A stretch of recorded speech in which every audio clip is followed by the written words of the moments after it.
What's the meaning of chest?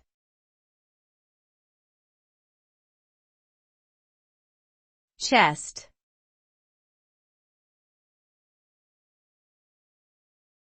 Chest.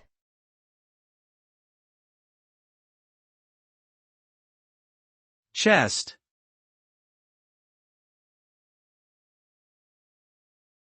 Chest.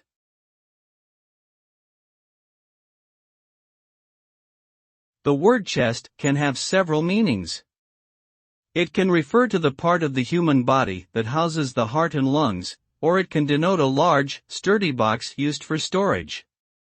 Additionally, the term can describe the front-facing area of a piece of furniture such as a dresser or cabinet. In some contexts, chest can also refer to the breast or upper torso area of a woman. Overall, the meaning of chest can vary depending on the specific context in which the word is being used.